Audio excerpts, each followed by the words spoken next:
조금 전에 우리가 천국은 마치 찬양할 때에 제 마음에 딱 거의 와닿는 구절이 어떤 부분인가 하면은 땅 속에 묻힌 아무도 모르는 보석이래요. 아무도 모르는 보석. 근데 나는 알아요. 그죠? 나는 알아요.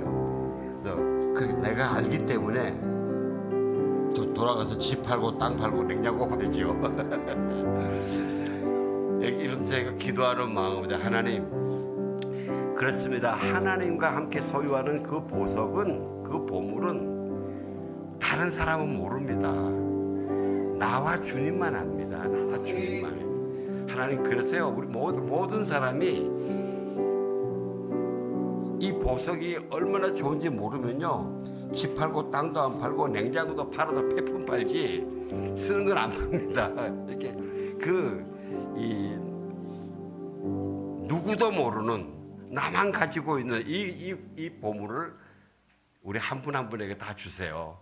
그래서 막 내가 그래서 우리 성도님들이 옆에 사람한테 그 보물을 좀 가르쳐 주고 싶은데 도대체 이야기해도 이야기 안 듣고서 막 답답한 이런 마음들을 좀 일으키게 해 주십시오. 그러는데 저도 그런 사람이 되기를 원하고, 여러분도 다 그런 사람이 되시길 주의 이름으로 축원합니다. 예, 아멘. 오늘 하나님 말씀은 사도행전 9장 32절에서 43절까지 말씀입니다. 본문 조금 깁니다. 그래서 한 절씩 교독하겠습니다. 한편 베드로는 여러 지역을 두루 다니다가 루다에 사는 성도 는 삶을 만나는데, 그는 중풍에 걸려 침대에 누워 있은 지 벌써 8년이나 됐습니다. 베드로가 그에게 애니하여 예수 그리스도께서 그대를 고칠 것이요 일어나 자리를 정돈하시오. 그러자 곧 애니아가 일어났습니다. 루다와 샤론에 살고 있던 모든 사람들이 그를 보고 요바에는 다비다라고 부르는 여제자가 있었는데 그리스 말로는 도르가입니다. 그녀는 언제나 선한 일을 하고 가난한 사람들을 도왔습니다. 그 무렵 다비다가 병들어 죽게 되자 그 시신을 씻어 다락방에 두었습니다. 루다는 요바에서 가까운 거리인데 제자들은 베드로가 루다에 있다는 소식을 듣고 두 사람을 베드로에게 보내 속히 와달라고 간청했습니다. 베드로는 일어나 그들과 함께 갔습니다. 그가 요바에 도착하자 사람들이 다락방으로 안내했습니다. 모든 과부들이 베드로를 둘러서서 울며 다비다가 살아있을 때 만든 속옷과 겉옷을 보여주었습니다. 베드로는 사람들을 모두 방에서 내보낸 후 무릎을 꿇고 기도했습니다. 그러고는 시신을 향해 몸을 돌려 다비다야 일어나거라 명령하자 다비다가 눈을 뜨고 베드로를 보며 일어나 앉았습니다. 베드로는 손을 내밀어 그 여인의 손을 잡아 일으켜 성도들과 과부들을 불러 다비다가 살아난 것을 보여줍니다. 42절 44절 같이 봉독합니다. 이 일이 온 요바에 알려지면서 많은 사람들이 주를 믿게 되었습니다. 베드로는 요바에서 여러 날 동안 가죽 제품을 만드는 시몬의 집에 머물렀습니다. 아멘. 네, 복음으로 너희 지경을 넓혀라. 너희 지경을 넓혀라. 하나님은 우리에게 복음을 주실 때 이 복음의 능력과 지혜로 우리의 지경을 넓히기를 원하십니다. 우리의 마음의 지경도 넓히기를 원하시고 우리가 각 사람들에게 행한 거룩한 영향력도 넓히면서 그 지경을 넓히시기를 원합니다. 조금 전에 이 찬양 중에 우리 목사님 이 초자와 이 원초적인 자, 이걸 말씀할 때 원초적인 자에서 초자로 많이 건너가십시오도 결국 너희 지경을 넓혀랍니다. 지경을 넓혀라. 조금 전에 우리가 천국은 마치 이 밭에 감힌 보화인데 아무도 모르는데 나는 알아요. 나는 알아서 이것을 어떻게든 알려주고 싶어요. 나눠주고 싶어요. 이거 나만 가지고 있는 게 아니고 나눠주고 싶어요. 이것이 지경을 넓히는 겁니다. 나의 편견을 깨트리는 것이고 나의 아집을 깨트리는 것이고 내 속에 있는 많은 이 부정적인 것들을 깨트리는 거예요. 제가 이게 뭔가면요. 이게 이 구원파 신문이고 이게 뭐지? 남매호랑교. 이게 지금 어제 하루 만에 우리 집에도 교회도 다 오더라고요. 제가 이걸 보면서 정말 우리 성도님들이 특별히 내 지경을 넓히는 것 중에 가장 중요한 게 내 가까이에 있는 사람이 아직 구원의 확신이 없고 그냥 종교 생활하는 사람들, 또 아직 예수님을 모르는 사람들에게 어떻게 하면 예수님 안에 있는 이 생명 보물을 전해주느냐, 이것이 지경을 넓히는 거거든요. 이거 정말 힘써야 되겠다는 생각이 들어요. 요즘 사회가 어려우니까 제가 어제 곰곰이 읽어봤어요. 근데 모르는 사람들은 다 너무 좋은 소리예요. 너무 좋은 소리예요. 사람들이 이 기독교에 대해서 부정적인 생각들을 많이 가지고 있는 사람 보면 여기에 이야기가 더 혹 쏠려가겠어요. 그래서 이럴 때에 멀리 모르는 사람들은 우리가 가서 이야기를 하면 부정적인 반응을 하잖아요. 근데 내 곁에 가까이 있는 사람, 우리 가까이 있는 사람에게 하나씩 우리 모든 성도님들이 그 지경을 넓혀 나갈 때에 저는 반드시 하나님께서 역사하셔서 하나님 나라를 이루신다고 믿습니다. 그래서 성경은 우리에게 끊임없이 하나님이 우리 한 사람 한 사람을 얼마나 사랑하시는지 계속 말씀하시는 겁니다. 그리고 부르세요. 지난 2주간 회개하라 말씀을 드렸지만 이거는 사실은 하나님이 내게로 돌아오라. 너가 지금 가는 길이 나를 벗어나는 길이다. 나로부터 멀리 가는 길이다. 나에게 더 가까이 와라, 가까이 와라. 이런 하나님의 러브콜이에요, 이게. 우리가 육신의 부모님들이 자녀들이 나가서 자기 마음대로 행동을 하고 자기 좋아하는 대로 해 나갈 때에 부모님이 집으로 돌아오라 그 이야기가 야단치는 거 아니잖아요. 돌아오라. 이게 회개하라거든요. 존 스토트라고 아주 그 20세기의 대표적인 기독교 지성인이 있습니다. 이분이 전 세계 복음 선교 대회인 로잔 대회에서 우리 전 세계 그 기독교인들이 나가야 될 방향을 잡아주는 그런 아주 이 훌륭한 분입니다. 그분이 자기 책 나는 왜 그리스도인이 되었는가 하는 그 책 서문에 내가 그리스도인이 된 이유는 내가 그리스도인의 가정에서 태어나 자랐기 때문에도 아니다. 또 내가 어떤 스승의 영향 때문에도 아니다.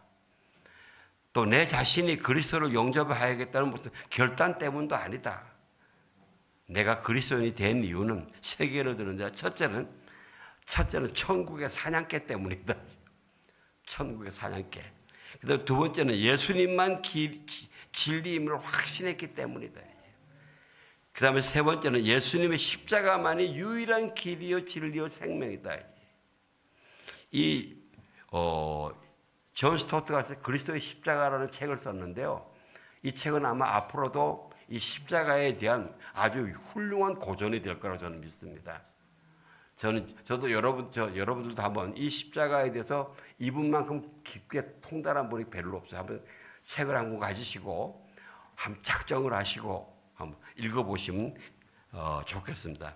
근데 오늘은 이렇게 천국의 사냥개 좀 이상하잖아요, 그요? 이게 뭐냐면요, 사냥개가 어느 목표물을 하나 딱 정하면은 끊임없이 냄새 맡고 따라가잖아요. 이걸 잡을 때까지. 그처럼 내가 주님이 원하는 길로 가지 않고 내가 원하는 길, 내 마음대로 도망쳐 가더라도 끈질기게 따라와서 나를 붙들어 버리는, 나를 물어버리는, 사냥개처럼 나를 물어버리는 그런 하나님 아버지의 사랑을 이야기하는 거예요. 그러면서 그분이 고백해요. 주님이 정말 끈질기게 찾아와 주셨고 내가 굴복할 때까지 추적하고 채찍질하셨다. 그래서 내가 예수님을 믿게 됐다. 그리고 또 성경은 하나님이 얼마나 나와 함께하게 하시며, 여러분 제가 한번 여쭤볼게요. 하나님이 여러분에게 데이트 신청을 했는데 여러분들이 거절한 게 많을까요? 내가 하나님께 데이트 신청하는데 하나님이 거절하는 경우가 많을까요?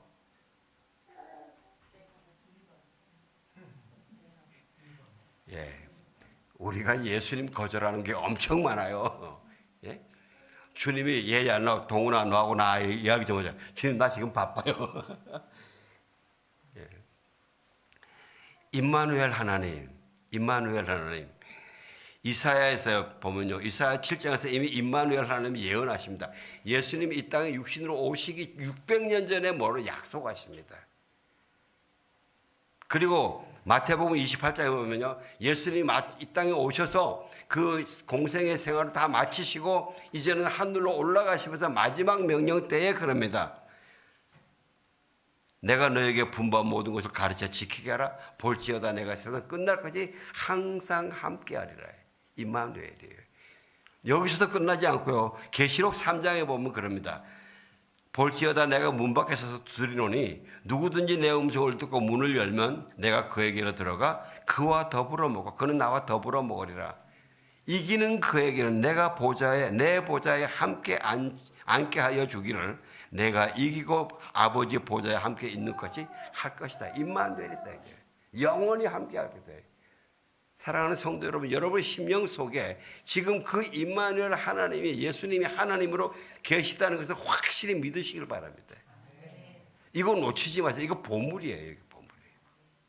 그러니까 예수님이 데이트 신청하실 때 거절하지 마시고 딴 일로 바쁘지 마시고, 예? 예수님하고 데이트 좀 하세요. 예? 그리고 하나님은 또 우리에게 성경에서 계속 말씀하시는 게 하늘의 모든 신령한 축복과 생명을 넘치도록 부어주시길 간절히 원하신다 그러세요. 에베소 1장 3절에 보면 찬송하리로다. 하나님 곧 우리 주 예수 그리스도의 아버지께서 그리스도 안에서 하늘에 속한 모든 신령한 복을 주시려고 창세전에 이미 예정하셨다는 거예요. 창세전에 이미 우리가 세상에 존재하지 않을 때도 하나님 이미 예정하시고 그리고 때가 차서 그리스도 오심에 우리를 그리스도 안에서 선택하셔서 우리에게 모든 신령한 복을 주신다는 겁니다.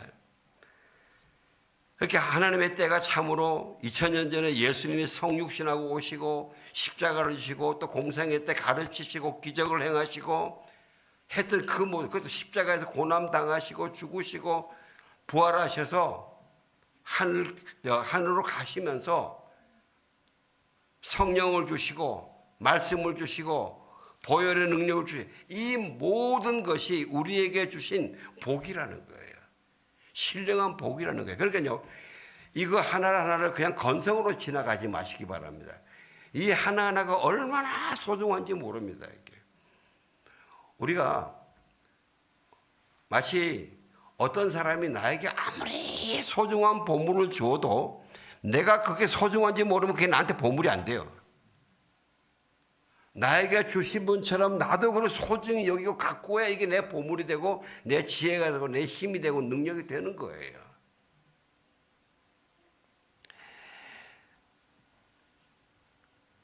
그래서 우리가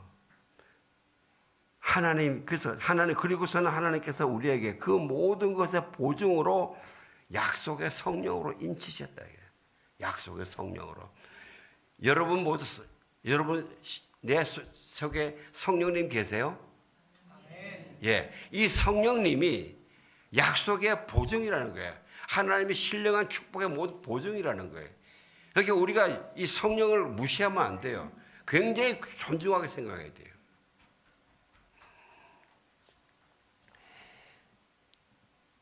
하나님이 왜 이렇게 여러 가지로 아주 겹겹이 그 한두 번 다를 계속 우리가 지금 들어보면 다 들었던 이야기지고요.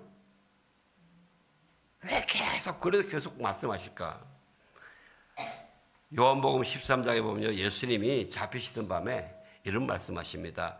새 계명을 너희에게 주노니 서로 사랑하라. 내가 너희를 사랑한 것 같이 너희도 서로 사랑하라. 너희가 그렇게 서로 사랑하면은 세상 사람들이 너희가 내 제자인 것을 알리라. 내가 너희를 사랑한 것처럼 사랑하라. 여러분 지금 우리끼리 서로 사랑하는 거, 우리 수준으로 사랑하는 거는 그렇게 어렵지 않아요.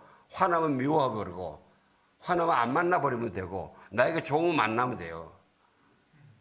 그런데 예수님은 그러지 않아요. 예수님이 나를 사랑하신 것처럼 그렇게 사랑하라는 얘기예요.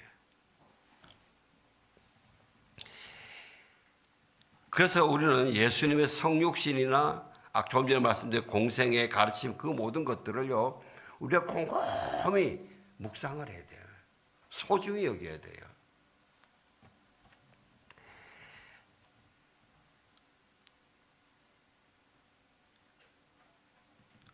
복음 성가 중에서 이렇게 써요. 마지막 피 한 방울 나를 위해 흘렸네. 마지막 피 한 방울 나를 위해 흘렸네. 그요. 예수님은 정말 그 마지막 피 한 방울까지 나를 위해서 나에게 모두 다 주신 거예요. 그 어느 것 하나가 나를 향한 하나님의 사랑이 아닌 것이 없고, 또 그렇기 때문에 나도 그 어느 것 하나도 가볍게 여기만 되는 게 아무것도 없습니다. 그래서 우리가요, 그것을 곰곰이 묵상하고 깊게 생각하면요, 하나님이 나에게 계속 말씀하시고, 나도 그 예수님의 말씀, 그 은혜들을 곰곰이 묵상해 나가면은 그것이 예수님을 사랑하는 거예요, 여러분. 예수님 사랑하는 거 다른 어렵지 않아요. 내가 예수님의 나의 주신 은혜를 곰곰이 묵상하고 묵상하고 감사하고 예배하고 그러는 거예요. 그러면은 어떻게 돼요? 나도 예수님처럼 그렇게 사랑할 수 있게 돼요. 우리가 억지로 내 힘으로 사랑하려면 얼마나 힘들어요, 그죠? 아마 사랑 안 해본 사람은 몰라도 사랑해 보려고 애를 쓴 사람은 그게 얼마나 힘든지, 얼마나 낙심스러운지 다 아마 경험이 있을 거예요. 근데 그걸 내 방법으로 하려고 그러면 안 돼요. 내가 예수님을 깊게 묵상하면서 예수님 안에서 예수님의 사랑으로 가득 차지면은, 그럼 내가 사랑할 수 있는 마음의 그릇이 지경이 넓어져요. 이게 은혜예요. 이게 복음이에요. 이게 복음의 능력이고 복음의 약속이에요, 이게요.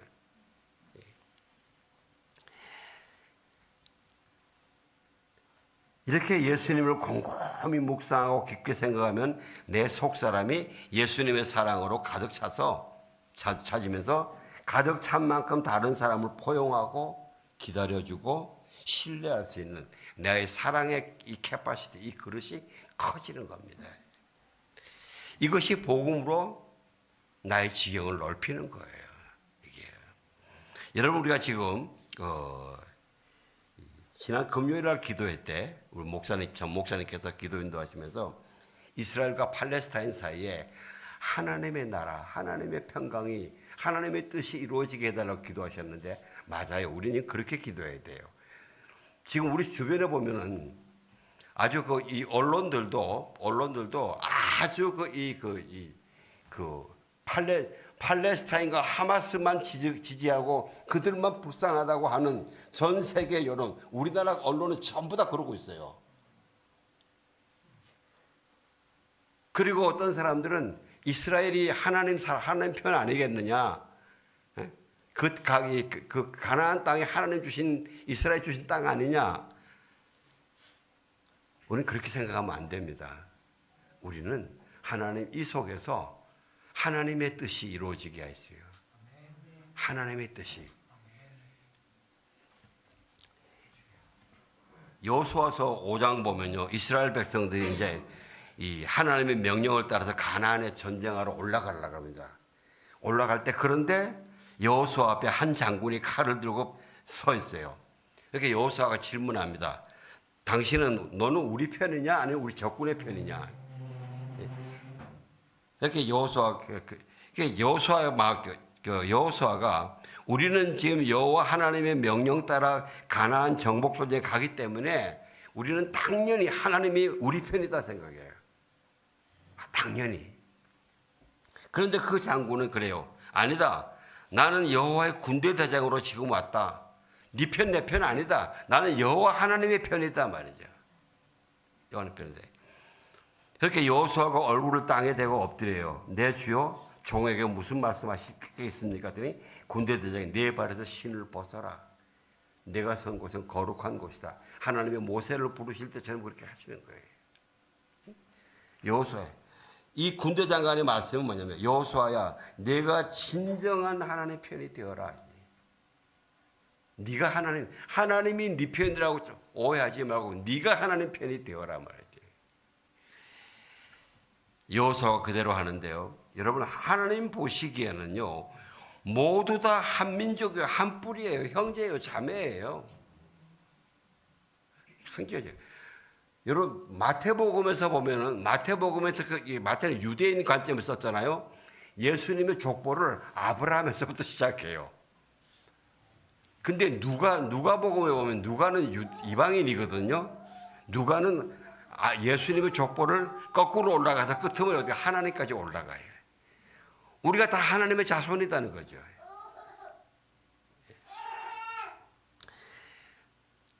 하나님의 목적은 가나안 땅이든 어느 땅이든 하나님을 바르게 경외하고 예배하는 하나님의 거룩한 나라를 세우는 것이, 그런 민족들을 세우는 것이 하나님의 뜻이지, 이건 네 편 내 편 아니다는 거예요. 지금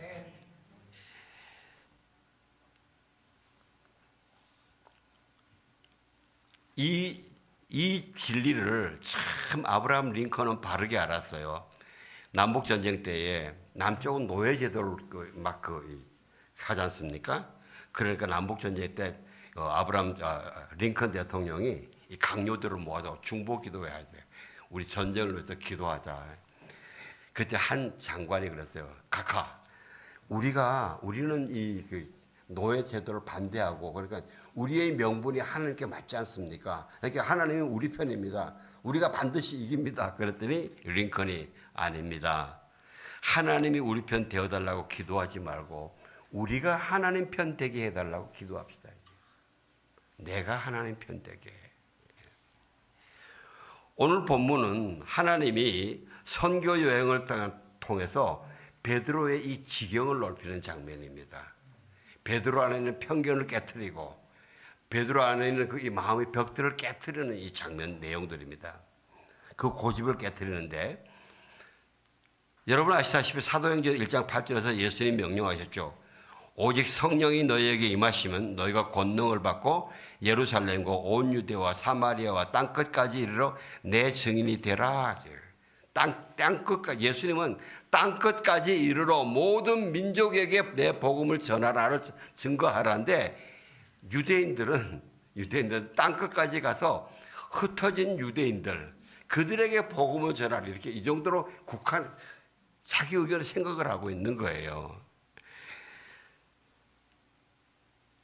드디어 오순절에 성령이 임하시고 방언이 터지고 예수 이름의 능력이 나타나고 안전뱅이가 예수 이름을 명했더니 일어나고 엄청난 기적들이 일어나지 않습니까? 근데 그것 전부 다 언제 합니까? 예루살렘 안에서만 해요. 예루살렘 안에서. 이들이 온 세상 끝까지 가가지고 하나님의 예수님을 증거하라는 예수님의 명령을 그렇게 바르게 이해를 했다면 그때 흩어져 갔을 거예요. 근데 안 가고 거기만 몇 년 이렇게 모여 있으니까 하나님의 박해를, 핍박을 일으켜 버린 거예요. 그래서 우리가 지난주에 봤던 사도행전 8장 1절에 스데반 순교 후에 보면요, 그날에 예루살렘에 있는 교회에 큰 박해가 있어서 사도 외에는 다 유대와 사마리아와 모든 땅으로 흩어졌어요. 이렇게. 사도들은 지금 예루살렘에 남아 있는 거예요. 원래 점령하려고 하면 사도들부터 먼저, 전도를 하려고, 사역하러 가려면 사도들부터 먼저 가야 되잖아요. 근데 사도들이 먼저 안 가고 사도들은 다 남아 있고, 이 소위 말하면 우리말로 하면 평신도라는 사람들요. 이 사람들이 먼저 간 거예요. 흩어져 가서 그들이 복음을 전하는 거예요. 자, 그분들이 여러분 생각해 보세요. 지금 예루살렘에서 이 복음 때문에 내 삶의 터를 쫓겨나왔어요. 죽을까 봐 두려워서. 예? 자, 그러면 도망다니면서 숨어야 돼요? 어떻게 해야 돼요? 숨어야 되겠죠. 예? 말하지 말아야 되죠. 왜? 괜히 이야기해서 사건이 덧나면 안 되니까. 그런데 이 사람들이 그렇게 복음 때문에 도망 다니면서 그곳에서 복음의 말씀을 전했더니 사람들이 복음의 말씀을 듣고 엄청나게 부흥이 일어난 거란 말입니다. 사랑하는 성도 여러분, 우리가 복음 증거는 내가 상황이 제대로 다 열려서만 하는 거 아닙니다. 상황이 막혀 있어도 내가 복음을 향한 열정으로 가서 전하는 거예요. 여러분, 이분들이 어떻게 그렇게 전했을까요? 지금 많은 고향을 쫓겨나가는 이런 두려움과 염려, 어디서 어떻게 살까 염려가 왜 없겠어요, 그죠? 근데 저는 이렇게 믿어요. 그분들 한 사람 한 사람이 자기들이 예수 그리스도 안에서 받은 그 복음의 말씀의 열정, 은혜, 감사, 이 감격이 그들에게 오는 어떤 핍박과 조롱과 공격보다 훨씬 더 크기 때문에 안전하면 안전할 수가 없는 거죠. 하나님과 나 사이에, 예수님과 나 사이에 있는 큰 보배, 그 보물이 아버지 보배롭고 너무 귀하면 이게 너무 커버리면 밖에 나한테 놀리는 게 있잖아요. 이런 게 다 시시해지고 내가 안전할래 안전할 수가 없는 거예요. 그래서요, 성도 여러분, 저와 여러분 모두 한 분 한 분이 복음의 말씀에 대한 확신과 감사와 열정이 우리 인생에서 만나는 모든 두려움과 염려와 이런 것들을 홀히 뛰어넘으시기를 주의 이름으로 축원합니다.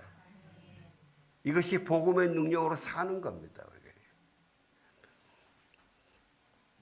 자, 그런데 사도들은 아까 말한 흩어지지 않고 예루살렘에 남아 있었어요. 사실 예루살렘이 이 다른 지역보다 더 무서운 데거든요.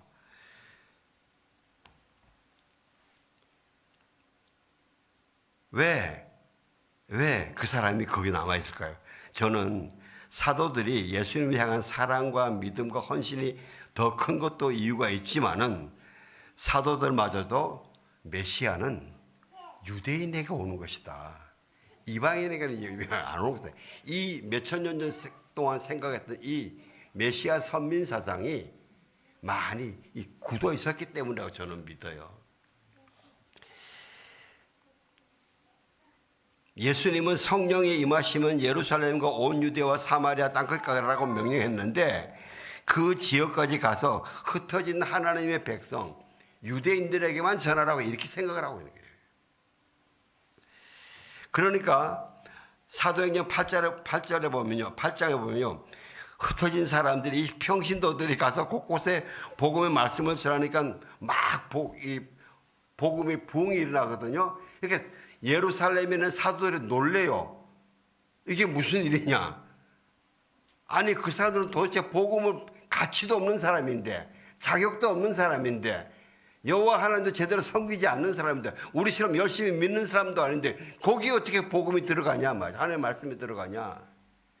그래서 베드로와 요한을 거기에 보냅니다. 베드로와 요한이 대표로 가서 확인하니까 정말 복음을 통한 이 감격들이 있거든요.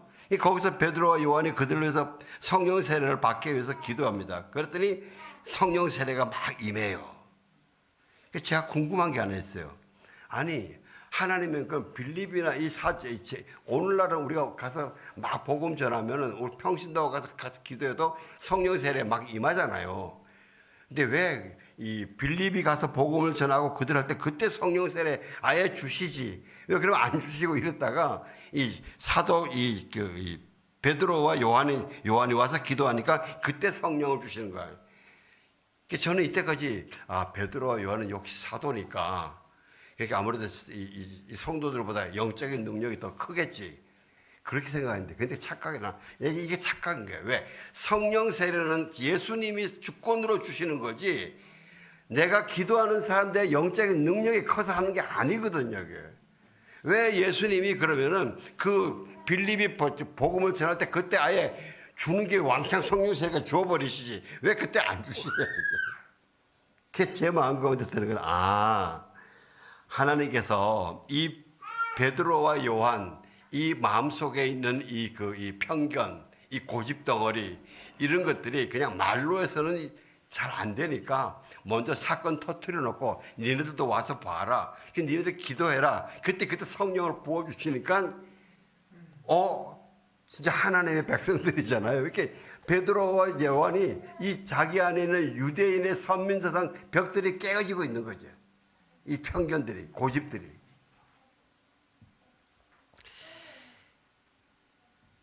그러면서 이제 이 9장에 우리 지난주에 3주 전에 봤는 사울이 바울로 변하는 위대한 이방인 사역자가 탄생하는 그 일들을 이렇게 준비하시고 난 다음에 이제 오늘 본문입니다. 32절 한번 띄워주세요.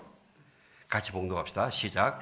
한편 베드로는 여러 지역을 두루 다니다 루다에 사는 성도들을 방문하게 되었습니다. 여기서 오늘 본문에 나오는 것은 루다와 욥바입니다. 루다와 욥바인데 이 루다와 욥바, 사마리아 루다 욥바는 예루살렘에서 예루살렘 중심에서 반경 한 5, 60km 그 안에 있어요. 이게 멀지 않은 데예요. 그러니까 지금 예수님이 사도행전 1장 8절에서 너희가 성령이 임하면 권능을 받고 예루살렘과 사마리아와 이 땅끝까지 가서 복음을 전할 때 예루살렘, 유대, 사마리아, 예루살렘, 유대, 사마리아 여기까지만 간 거예요 지금요. 예. 거기는 유대인들이 비교적 이방인들하고 많이 섞여 살거든요. 그리고 우리가 자기들이 생각하는 것처럼 예루살렘보다는 다른 문화와도 섞였지만은 여호와 하나님을 향한 신앙도 좀 약한 그런 지역들입니다. 근데 우리가 여기서 보면요, 베드로가 복음 전도의 목적으로 가지 않았어요. 그 지역에 뭐 하러 갔습니까? 거기 예루살렘에 있다가 흩어져 간 이 성도들을 신방하러 간 거예요. 잘 지내냐? 어떻게 위로하러 격려하러 간 거예요. 그러다가 이런 이 엄청난 이 두 가지 기적이 이루어진 거예요. 거기에서 애니아라는 환자를 보면요, 애니아는 중풍 환자로 8년 동안 침대에 누워 있었다 그럽니다. 그러니까 애니아는 예수님의 공생의 기간이나 그 기간 동안 예수님을 만난 적이 없는 거예요. 이 예루살렘에 와본 적도 없는 거예요. 그리고 이름도 유대인식이 아닙니다. 헬라인 이름입니다. 애니아는. 뭐 찬양한다, 뭐 칭찬받는다 이런 뜻인데, 그래서 이 애니아가 루다에 살던 성도들과 같이 모이던 멤버인지 아닌지는 확실치 않아요. 그리고 또 혹시 또 그랬다면 이 사람은 헬라파 유대인인지도 또 몰라요. 근데 하여튼 이방인의 이름이에요. 그런데 베드로가죠. 애니아야, 예수 그리스도께서 너를 고칠 것이다. 일어나 자리를 들어라. 예수 이름으로 명령을 합니다. 그랬더니 애니아가 일어납니다. 35절 같이 띄워주세요. 같이 봉독합시다. 시작. 루다와 샤론에 살고 있던 모든 사람들이 그를 보고 주께로 돌아왔다. 애니아가 낳는 걸 보고, 그걸 보고 그 주변에 있던 모든 많은 사람들이 예수님께로 돌아옵니다. 그 다음에 이제 36절 좀 봉독해 띄워주세요. 시작. 욥바에는 다비다라고 부르는 여제자가 있었는데 그리스 말로는 도르가입니다. 그녀는 언제나 선한 일을 하고 가난한 사람들을 도왔습니다. 다비다는 히브리식 이름이고 도르가는 그 다비다를 헬라식으로 이름한 겁니다. 선한 일을 많이 하고 가난한 사람들을 도왔다. 아마 이 헌신하는 마음도 있고 재정적인 여유도 있었던 것 같아요. 그래서 베드로가 엘리야와 예수님 하셨던 것처럼 혼자 들어가서 하나님께 기도하고 예수님이 하셨던 것처럼 다비다야 일어나라 하고 명령하니까 일어납니다. 우리 42절 좀 띄워주세요. 같이 시작. 이 일이 온 욥바에 알려지면서 많은 사람들이 주를 믿게 됐습니다. 많은 사람이 주를 믿게 됐습니다. 여기서 여러분 이거 질문 하나 있는데, 다비다는 분명히 여제자이고 그리스도를 믿고 이름도 히브리 이름인데 왜 누가가 다비다의 이름을 굳이 헬라식으로 도르가라고 소개할까요? 왜 그럴까요? 다비다가 도로가라는 이름을 가진 적도 없는데 이렇게 번역할까요? 저는 아니라고 생각해요. 그 지역에 헬라와 이 유대인들이 막 섞여서 사니까 편할 때 우리 이름 2개 가진 사람도 있잖아요. 난 이름을 2개를 가졌다고 생각해요.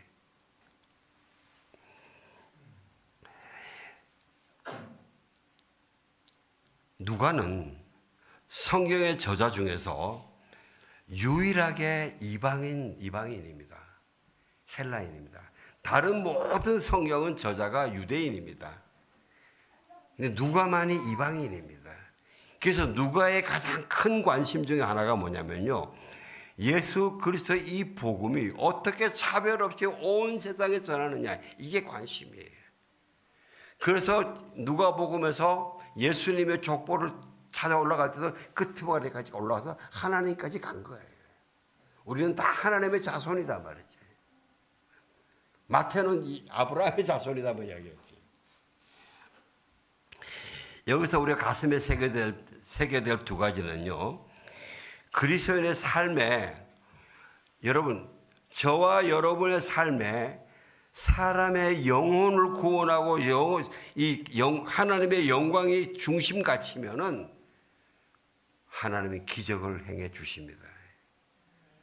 우리가 기적 보고 싶죠, 그죠? 우리도 기적 일으키는 사람이 되고 싶죠? 내 중심 가치가 어디 있는가 보십시오. 내 중심 가치가 하나님이 기뻐하시는 영혼을 살리고 그들을 예수님께로 인도하는 게 내 중심 가치면은 기적이 일어납니다. 예? 병도 치유됩니다. 귀신도 날아갑니다. 놀라운 승리, 죽은 자도 살아납니다. 지금도 선교사역에서 죽은 자 살리는 그런 일이 많이 있습니다. 그런데 중요한 것은 그 기적들이 본질이 아니라는 겁니다. 거기에 여러분, 이걸 기적을 무시도 하지 말고 거기에 무슨 마음을 빼앗기지도 마시기 바랍니다. 이 기적만 찾아가면 이게 사람들이 이상해지게 돌아다니는 거예요. 그런데 그러다 보니까 우리가 하나님이 분명히 기적을 행해 주시는데 이것까지 우리가 무서워해요. 우리가 이걸 잘 바르게 해야 돼요. 우리가 복음을 전하고 해나갈 때 우리 속에 하나님의 기적이 잘 안 일어날 때 보면요, 우리가 그 마음 중심이 하나님의 핵심 가치에 맞춰지지 않을 때도 있지만은 내가 그것을 나도 모르게 내가 방어하고 피하는 게 있습니다. 담대하시길 주의 이름으로 축원합니다. 예. 본질은 그 기적과 이적들을 보고 와, 하나님의 역사다. 그러면서 예수 이름의 권능을 인정을 하고 예수를 메시아로 받아들이며 들어오는 것이, 이것이 핵심이에요. 여기에 포커스를 분명히 여러분 마음 중심에 두시기를 주의 이름으로 축원합니다. 어떤 목사님이 그 교회에 안 나오던 분인데도 아주 어려운 병에 걸린 분을 열심히 기도했는데 이 사람의 병이 나았어요. 나중에 얼마나 좋겠어요. 이번에 그 교회에 나와서 막 봉사하고 막 그러는 거예요. 열심히 하다가 어느 날 갑자기 안 나오는 거예요. 그래서 목사님이 이상해서 가서 신방에 찾아갔어요. 왜 무슨 일이 있냐? 그분이, 아니 2년 동안 나갔으면 되는 거 아니에요? 2년 동안 내가 품앗이로 2년 동안 교회 나가줬으면 되는 게 아니냐 이제. 그런 분에게 정말 합당한 질문은 병 낫고 지옥 갈래? 병 있고 천국 갈래? 그 다음에 2번째는요, 그리스도인이 복음의 말씀을 전하는 데에 예수 그리스도의 사랑으로 하는 데서 경계가 없어야 된다는 거예요. 경계가. 여러분, 우리 그리스도인들 안에는요 굉장히 많이 저 사람이 이게 문제야, 저 사람이 이게 문제야, 저 사람이 이게 안 되게, 굉장히 이런 생각이 굉장히 많이 있습니다. 차별이 없어야 돼요. 편견이 없어야 돼요. 여러분, 아무리 내가 보기에도 성경적으로 옳은 기준이라 하더라도 하나님 보시기에는 그게 아니에요. 아닐 때가 너무나 많이 해요. 스카이 제손이라는 분이 예수님의 진심이라는 책에서 그리스도인은 어떤 태도를 가져야 되느냐 하면서 이렇게 나르시시스트, 자기 도취하는 사람 있잖아요. 그러니까 자기만을 사랑해. 자기만을 사랑하고 자기 가족만 사랑해. 이런 사람들은요. 그 다음에 민족주의자는 아주 거창하게 하는데 자기 민족만 사랑해. 자기 민족만 사랑해. 또 혁명가는요. 혁명가는 아무리 좋은 명분을 했다 자기가 내보는 이 명분만 사랑하는 거예요. 이 명분. 하나님이 그걸 어떻게 보면 이게 아니에요. 이 명분만 사랑하는 거예요. 그러면서 그리스도인은 자기 눈앞에 있는 짜증나게 하는 사람을 사랑해야 된다. 멀리 있는 사람 말고 내 눈앞에 나를 짜증나게 만드는 사람을 사랑해야 된다. 우리 보면 멀리 있는 사람들은 사랑한다고 이야기하면서 내 앞에 43절 띄워주세요. 같이 봉독합시다. 시작. 베드로는 가죽 제품을 만드는 시몬의 집에 머물렀습니다. 누가 이걸 왜 기록했을까요? 아니 지금 이 위대한 사건들이 이루어가는데 누구 집에 며칠 머무르는 게 뭐가 그렇게 중요해서 이걸 기록할까요? 아니 그리고 우리 또 보통 생각하면 지금 같은 요빠인데 죽었던 도로가를 다비다를 살렸어요. 그러면 그 집에서 당연히 초청 안 하겠어요? 또 거기 있는 그 지역에는 그 기독교인도 유지들도 있지 않겠습니까? 지금 우리가 당연히 그러지 않습니까? 근데 이 피장이자 가죽 제품 만드는 사람 피장이라 이래서 이 사람들은 유대인들이 굉장히 천시하는 직업이에요. 그래서 유대인들의 그 미시나에는요 피장이 남편을 둔 여자는 단지 그 남편이 피장이기 이유만으로도 이혼할 수 있다. 그만큼 무시하는 직업이에요. 근데 베드로가 다비다의 집이나 다른 사람 집에 안 갔고 이 피장의 집에서 여러 날 거했다 이거지. 베드로가 그렇게 겸손하게 가는 거예요. 계속 낮은 데로 가는 거예요. 사랑하는 이게 베드로가 자기 지경을 넓히는 거예요. 이게. 사랑하는 성도 여러분, 하나님이 우리에게 복음의 말씀을 주시고 예수 그리스도의 이름을 주시고 십자가의 능력을 주셔 성령을 주셨습니다. 그 능력으로 내 눈앞에 짜증나는 사람을 사랑하라고 주신 겁니다. 그러기 위해서 우리가 그 짜증나는 사람을 사랑하려면 내 지경과 내 기준을 찢지 않으면 안 돼요. 그것을 뭐로 찢습니까? 억지로 찢으려고 그러지 마세요. 내가 예수님을 향한 사랑으로, 예수님께 받은 그 사랑으로, 예수님을 깊게 묵상하면서 거기서 얻은 그 은혜로 하나씩 나아가는 겁니다. 기도하겠습니다. 하나님 감사합니다. 우리에게 지경을 넓히고 내 속에 있는 아버지의 편견들과 장벽들을 찢을 수 있는 은혜의 지혜를 주셔서 감사합니다. 아버지 전심으로 예수님 안에 거하는 우리 한 사람 한 사람 되게 하여 주옵소서. 예수님 이름